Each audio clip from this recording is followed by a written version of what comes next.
If you lose 10 kilograms of fat, where does it actually go? Think about it.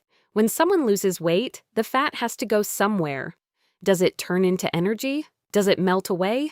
Or does it somehow leave the body? The real answer is something most people never expect, and it might completely change how you think about fat loss. Most people believe that fat simply turns into energy. It sounds reasonable. You exercise, your body burns calories, fat disappears. But there's a scientific problem with that idea. According to the law of conservation of mass, matter cannot simply disappear. Everything must go somewhere. If you lose 10 kilograms of fat, those 10 kilograms must physically leave your body in some form. They cannot simply vanish. So the real question is, where does the fat actually go?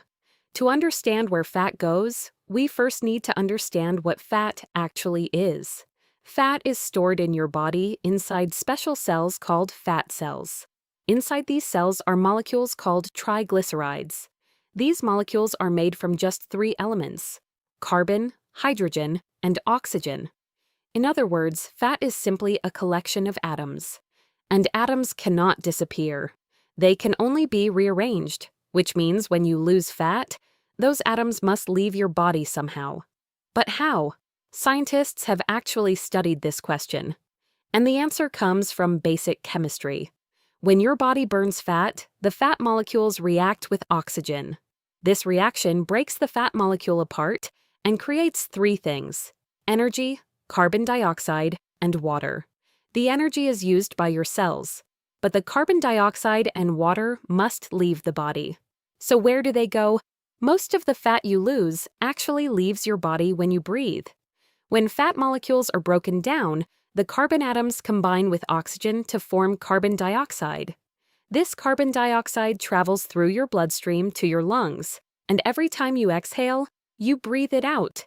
In other words, the majority of fat loss literally leaves your body through breathing. It sounds strange, but it's basic chemistry. Your lungs are the main exit route for fat.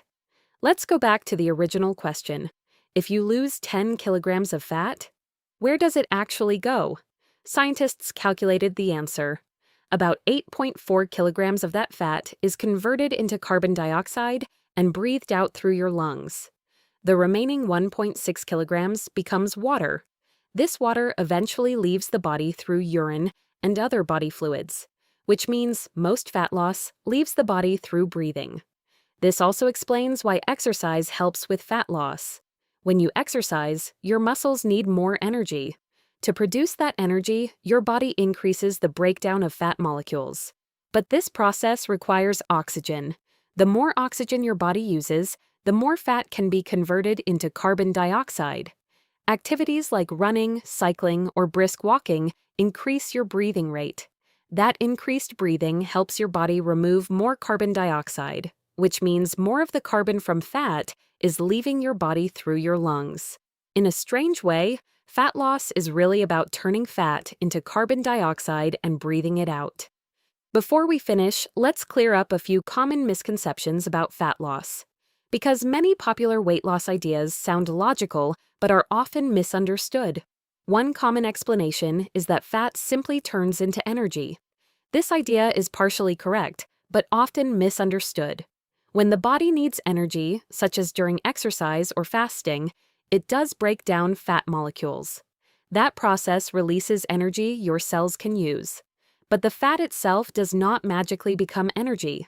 The atoms inside fat molecules still have to go somewhere. During fat metabolism, those atoms combine with oxygen to form carbon dioxide and water. The energy is released during the reaction, while the carbon dioxide and water leave the body, which means fat loss is both an energy process and a physical process. Your body releases energy, but the fat atoms themselves leave as carbon dioxide and water. Another common belief is that sweating removes fat. Sweat is mostly water and electrolytes. Sweating can cause temporary weight loss because you lose water, but sweat itself does not remove fat from the body. Fat loss only happens when fat molecules are chemically broken down. Some people also believe fat can turn into muscle, But fat cells and muscle cells are completely different types of tissue. Fat cannot transform into muscle. Instead, fat can shrink while muscle grows through exercise and training. So, the next time you hear someone say, "fat simply disappears," you'll know the real story. Fat doesn't vanish. It doesn't magically turn into energy. Instead, it is broken down into carbon dioxide and water. And most of it leaves your body every time you breathe out. Which means when it comes to fat loss, your lungs are doing more work than you might think. And that's where fat actually goes when you lose weight.